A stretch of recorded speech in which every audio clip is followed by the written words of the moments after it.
मेरा मकसद था बस आपसे मुलाकात करने का, चर्चा करने का। अब यूट्यूब खोलोगे तो मैं दिखता ही हूँ वहां पर, है ना, हाथ में माइक लेके मैं खड़ा हूँ। पर आप तो मेरे को देख रहे थे, मैं आपको नहीं देख रहा था ना।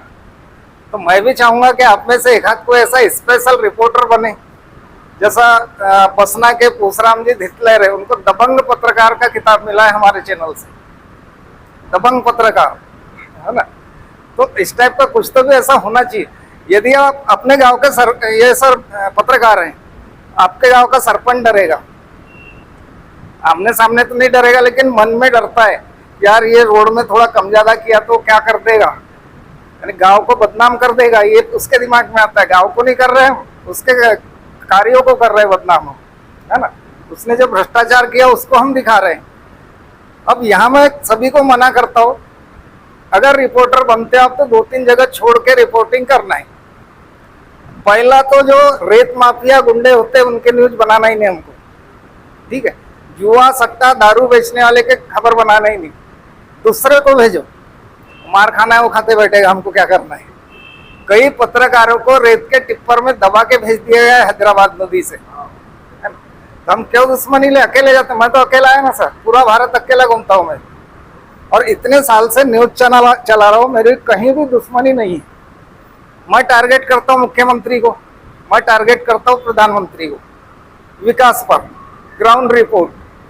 आपके क्षेत्र में पहले 7 करोड़ का, फिर 6 करोड़ का चूहों ने धान खा गए थे, है ना।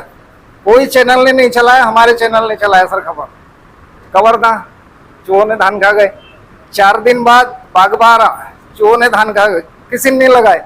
फिर आखिरी में मेरा चैनल याद आता है उनको, बोले सर लगा देते हैं, मैंने लगाया, फिर चलाया, मैं खुद बोल रहा हूँ उसमें। तो ऐसी खबरें हम ज्यादा चलाते हैं, उसमें हमको पब्लिक का सपोर्ट मिलता है। जहाँ रोड बनी और क्वालिटी खराब है, अगर हमने वीडियो बनाया तो उस गांव का समर्थन मिलता है हमको, है ना। और हम उल्टा काम करेंगे तो गांव वाले भी हमारे खिलाफ हो जाते हैं। तो हमको क्या करना, लेवल मिला के चलना है, यानी ऐसा नहीं कि मैं पत्रकार बन गया तो मेरा कौन बिगाड़ेगा, पूरे बिगाड़ के रख देंगे। ऐसा खूब अगाऊपना, एक दिन चौक में रोके, दनादन चाकू मारे हुए गिर गया, हो गया ना खत्म, पत्रकारिता भी गई और आदमी भी गया। तो मेल जोल रखते हुए काम करना है हमको। अब हाँ, रिकवरी वसूली वाला धंधा ही नहीं ना, क्योंकि वसूली के लिए समय के साथ मार्केटिंग है आपके पास। हम भिड़ते क्यों हुए सरपंच के पीछे कि ये मेरे को 1000-5000 दे दे, है ना। रेत माफिया को हम परेशान क्यों करते कि 10-20 हजार दे देगा, चलो एक आध बार दे भी दिया। फिर पत्रकार के थोड़ा सा लगता है 50,000 लूंगा गुरु इससे, क्योंकि आप 5 टिप्पर चल रहे हैं, वो तो बोलेगा बेटा आजा बढ़िया दे रहा हूँ पैसे हो गया। तो ऐसी हरकत अपने को नहीं करना है। और अब वो उम्र रही नहीं हमारी, लगभग सभी तो अब बुजुर्ग होने वाले हैं, है ना। लेकिन अपने आप को जवान समझना है हमेशा, यानी मानसिकता अपनी एकदम पॉजिटिव होना चाहिए, निगेटिव से कुछ भी नहीं होता सर, है ना। अगर आप टारगेट करते 3 महीने में 1 लाख कमाना है, तो अपलाइन यशवंत साहू सर बैठे हैं, है ना, पटेल जी बैठे, ये बिल्कुल सच करके दिखाएंगे सर। क्योंकि ये जो चीजें हैं किसी मार्केटिंग में नहीं मिलेगी। अभी सर ने गले में कार्ड डाले, सर के गले में कार्ड है, एक आध मार्केटिंग में देखे होंगे नहीं ना। अब आपको बोला जाएगा कि ग्रामीण क्षमता न्यूज, ये न्यूज नेटवर्किंग कर रहा है, ये बोल सकते हैं ना। न्यूज चैनल को अधिकार नहीं है नेटवर्किंग करने का, जोड़ने का, जोड़ा जाड़ी करने का अधिकार नहीं है, बिल्कुल बोलने का नहीं है अधिकार। हम जोड़ नहीं रहे, हम नियुक्ति दे रहे। रिपोर्टर नियुक्ति अभियान चालू है हमारा। जिस दिन कांकेर जिले में 100 रिपोर्टर बन जाएंगे, उस दिन हम कांकेर से एक संगठन, पत्रकार संगठन का सरकार से रजिस्ट्रेशन करा के देंगे आपको। ग्रामीण क्षमता न्यूज पत्रकार संगठन कांकेर, है ना। जो भी जिला हो, तहसील हो, जैसा सर का गुरूर है तो गुरूर के नाम से रजिस्ट्रेशन ले सकते हैं। अब तो लीगल होगा, क्योंकि हमारा तो रजिस्ट्रेशन पहले से ही है, पेपर का रजिस्ट्रेशन है ही मंत्रालय से। लेकिन अब आप संगठन बन गई और कोई घटना हो जाती है या किसी के साथ अन्याय हो रहा है, और आपका संगठन खड़ा हो सकता है सर उसके लिए, है ना। एक आध पत्रकार के साथ अन्याय हो रहा है तो हमारा संगठन चुपचाप रहेगा क्या? 8 जिले का संगठन उतर जाएगा और सबके गले में ऐसा कार्ड रहेगा। और एसपी ऑफिस पे हमने धावा मारे तो एसपी भी सोचने लग जाएगा, भला ये फौज कौन सी है बोलेगा। लेकिन न्याय के लिए, अन्याय के लिए नहीं, ठीक है। ये होगी जनता के लिए। अब आपके फायदे की बात बताता हूँ कि न्यूज चैनल से कमाई कैसे होगी। आपका पेपर वायरल हो रहा है और बढ़िया न्यूज भी कवर कर रहे हैं माइक पकड़ के। विधानसभा चुनाव आएगा, सबसे पहले फोन आएगा आपको कि हमारे लिए काम करना है, चाहे भाजपा वाला हो या कांग्रेस वाला हो। हमारा चैनल प्योर पॉलिटिक्स चैनल है सर, पॉलिटिकल चैनल है हमारा, है ना। इसलिए हम छोटी मोटी खबरें बहुत कम चलाते हैं, डालेंगे नहीं। अब चुनाव में मान लो कांग्रेस वाला आ गया, उसने बोला मैं 3 लाख रुपए दे रहा हूँ, ये विधानसभा में हमारी तारीफ कर रहे हैं। ओके बोलने का हमको क्या करना है? जो खास खास पत्रकार है उनमें पैसा डिस्ट्रीब्यूट कर देते हैं हम। ये 9 या 10 दिन की कमाई रहती है हमारी 5 साल में, ठीक है। अब फिर वो उसने विकास किया नहीं किया मालूम नहीं, ये विधायक जैसा विधायक नहीं है ना। ये क्षेत्र का विकास करेगा, इसलिए ऐसा ही उम्मीदवार चुनना चाहिए। फिर हम कांग्रेस वाले खड़े करते पब्लिक में, भाई इस बार विधायक कौन जीतेगा, तो उसका नाम बताएंगे बीच में घुस घुस के, यानी 5 लोग सेटिंग कर देते हैं हम लोग। जैसा बीजेपी का काम मिल गया, अब ये कांग्रेस वाले हैं तो ये बीजेपी के खिलाफ बोलेंगे। मैं पूछूंगा कि फलाना विधायक का कैसा काम है, ये तो बोलेंगे बेकार है, पूरा बर्बाद, अभी तो शक्कर 70 रुपए किलो हो गई, महंगाई में नाश कर दी। हम क्या करेंगे, बीजेपी का काम लिए तो ये तो साला वीडियो बिगड़ रहा है हमारा, तो हमारे 5 लड़के बीजेपी वाले इनके बीच में आके घुसेंगे और वो मोदी जी की तारीफ करेंगे, भगवान है मंदिर बना रहे बोलेंगे। फिर तो इस टाइप की हम सेटिंग करते हैं सर, इसमें हमारे लोग घुसते हैं वहां पर लोगों को ऐसा लगता है नहीं यार वो गांव में तो कांग्रेस का माहौल जोरदार है, वो कोई माहौल जोरदार नहीं, हमारा बनाया हुआ पिक्चर है वाला। यानी मानसिकता पे असर नहीं किया, फिर वही वीडियो बार बार देख के सोचते अब यार इस बार ये उम्मीदवार निकल सकता है, क्योंकि देखो ये भी गांव में तारीफ हो रही, ये भी गांव में हो रही, हमने 10 गांव में तारीफ दिखा दी है सर, असर पड़ेगा कुछ ना कुछ, तो उसका हमको पैसा मिलता है फिर, है ना। तो वो पैसा हमारे मेहनत का हो गया। और हम न्यूज चैनल वाले किसी पार्टी के नहीं है, ऐसा वो कांग्रेस का जीते नहीं भाजपा का जीते, हमको क्या लेना देना। अभी मीडिया को इतना प्रतिबंध हो गया सर कि अब खुल के भी नहीं बोल सकते, गुंडे आ जाएंगे मारने के लिए। अगर सच बोलना चालू किए, मेरा न्यूज कम बनाने का कारण यही है, धमकियां बहुत आती थी, तो मैंने हर टाइप का अनुभव ले लिया, अच्छाई का भी अनुभव ले लिया, धमकी भी आ गई, सब कुछ आ गई।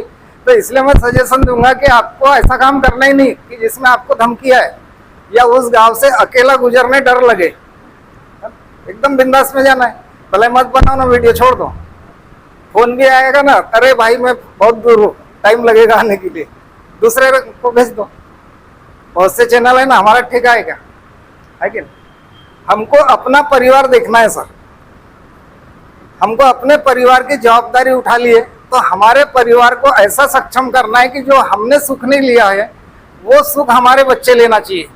और वो सब कुछ होता है सर नेटवर्क मार्केटिंग में, ऐसा कोई दूसरा बिजनेस ही नहीं है। आप एक दुकान भी खोलते हैं 10 लाख की, आपको सुबह 8 से रात के 8 बजे तक बैठना पड़ेगा, बिक्री हुई नहीं हुई, उधारी गई, ये वो सब। यहाँ तो सिर्फ 2000 में करोड़ों का बिजनेस आपके हाथ में आ रहा है सर, सिर्फ 2000, और बस कुछ नहीं, डुप्लीकेटिंग करना है सर। पटेल सर ने जैसा किया बस वैसा करना है, अपना दिमाग लगाना नहीं है, एक्स्ट्रा माइंड बिल्कुल नहीं लगाना है। पतंग जो होती है ना सर, वो किसके कारण उड़ती? धागे के कारण। धागा हम बढ़िया अच्छे ऊंचाई तक जाने देते, फिर रोक देते कि और ऊपर जाए, है ना। पतंग को क्या लगता है, धागा अगर नहीं रहता ना तो मैं जम के उड़ के बताती बोलती है। पतंग को पता नहीं है कि मैं इस धागे के कारण आसमान में ऊंचाई छू रही हूँ।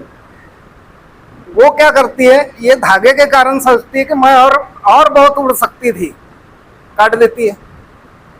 फिर कहाँ मिलती है सर वो? एक तो कहीं पेड़ में फंसी रहेगी, या तो एक आध नाले में खाई में गिरी रहेगी, है ना। तो ये मानसिकता नेटवर्किंग में है सर। ऐसा लगता है यशवंत साहू अगर नहीं रहता ना गुरु, मैं तो इतना कर डालता। ये पटेल सर मेरे को बार बार टोकते, नहीं तो अभी तक 50 आईडी निकाल डालता। पटेल सर टोकते क्यों है कि आपका जो बताया गया तरीका है, आपने जो लोगों को बोला है वो सच हो, वहां एक भी अपना दिमाग लगा के कुछ भी मत बताओ। नहीं तो प्लान में सर ये सब भूल जाओ, इतना बोलने का नहीं, सिर्फ ईएमआई लोन कार्ड बोलो, आईडी निकल गई एक गांव से 10 आईडी निकल जाएगी, है ना। पर ये तरीका नहीं हुआ ना, हमको पूरा कंप्लीट जानकारी देना है। पसंद है तो आओ भैया बोलना, नहीं तो जाओ। क्योंकि ये जो काम है सर जोड़ने वाला काम बोलना पड़ेगा ना, सीधी सी बात। और इसको हम नियुक्ति देना शब्द डाले कि रिपोर्टर नियुक्ति अभियान चालू है हमारा, रिपोर्टर नियुक्ति कर रहे हैं। अब कई लोग बोलेंगे सर किसको बताऊंगा यार, एक भी नहीं जुड़ते, एक भी नहीं जुड़ते बोल देते पहले, सबसे पहले। तो किसी एक नेटवर्कर ने बोला था, तो बोले जिंदा मरने के पहले 4 आदमी जमा कर सकता है क्या? जब मरने के बाद तो 4 आदमी आ ही जाते हैं उठाने के लिए, तो बोले जिंदे में करके बता। और ये सिस्टम ऐसा है सर, आपको ताकत लगती नहीं। मेरा खुद का परसेंटेज बताऊंगा, 10 लोगों को प्लान देता हूँ दिन भर, 8 लोग जुड़ते। अभी सर कांकेर सर का रिजल्ट बताइए सर, जिसको भी आपने मेरे को लगवाया, बात की आईडी निकली क्या? नहीं, है ना? 100% तो नहीं बोलूंगा, लेकिन 80% रिजल्ट आपने किसी को समझाया और वो बहुत सवाल कर रहा है, बहुत ज्यादा सवाल, सीधा मेरे से कॉन्फ्रेंस में लगा दो और आप सुनो, मैं पूरे उत्तर देते रहता हूँ उसके, जो भी उसके दिमाग में आएगा सब कुछ बताएंगे, तभी तो जुड़ेगा सर आपसे। ये चीज रहती है। अभी आपके क्षेत्र में फर्स्ट लेवल के बहुत लोग हैं, सेकंड लेवल भी हो गया है ना? जैसा कोंडागांव में भी जबरदस्त टीम चल रही है, तो पूरे टीम सर की चल रही है। सर जब जुड़े थे सिर्फ साधारण पत्रकार बन के जुड़े थे सर, इतनी बड़ी फौज बन जाएगी ये भी इनको पता नहीं था। इनने सोचे भी नहीं होंगे कि स्टेट ब्यूरो चीफ का पद मिल जाएगा उनको, मिल गया सर। यानी ये सिस्टम है सर, बिन मांगे मोती मिले वाली बात है सर यहाँ पर। और इस कंपनी को मेरी कंपनी बोल के करना है आपको, ये न्यूज चैनल मेरा न्यूज चैनल है, तब आप में हिम्मत आएगी। और आपको खुद को ही सोचना है कि यहाँ मेरा नुकसान क्या हो सकता है और फायदा क्या हो सकता है, ये आपको खुद ही सोचना है सर। क्या मैं नेटवर्किंग में सक्सेस हो सकता हूँ क्या? खुद से सवाल करो, है ना? एक घर में एक बड़ा आईना है ना, उसके सामने खड़े हो जाओ और खुद से बात करो। क्योंकि आज तक इतना फेल हुए सर, 20-20, 25-25 कंपनियों में काम करने वाले लोगों से मिला हूं मैं, पूरे कंपनी के नाम सहित बताया। आज तक उन्होंने बोले सर 15 कंपनी में काम किया, तो भाई 15 कंपनी में काम किया तो सक्सेस क्यों नहीं हुआ? तो उसमें शायद एक तो उस कंपनी की गलती रही होगी, या तो फिर हमारी कुछ गलती रही होगी। अब इतना तो सिंपल काम है सर। अब मैं जानना चाहूंगा सर आपके मन में डाउट क्या है, क्योंकि बहुत दिन से आप इस प्लान को सुन रहे हैं आप, तो आपको ऐसा क्या लग रहा है इसमें कि लाइफ में ऐसा हो तो नहीं सकता, यदि ऐसा हुआ तो ऐसा भी रहता है ना, और यदि वैसा हुआ तो यहाँ क्या हो सकता है बताओ। और फिर ऐसा वैसा कुछ भी नहीं हुआ तो आप लखपति जरूर बन सकते, मैं गारंटी दूंगा आपको। अभी अगले महीने में सर का रिजल्ट आएगा, सर का रिजल्ट आएगा 3रे लेवल का, लगभग पहुंच ही गए वहां तक के वो लोग। तो ऐसा हर कोई कर सकते हैं सर। और किसकी मदद लेना है? अपलाइन की। अकेले दम पे करो ही मत बोलता हूं मैं तो, थोड़ा सा कुछ लेवल अचीवमेंट होते तक थोड़ा सहारा लेना है ऊपर वाले का, उसके बाद तो खुद ही आप अपलाइन है ना, फिर जरूरी नहीं किसी को भी। तो आपको वेबसाइट वगैरह खोलना सब आता है?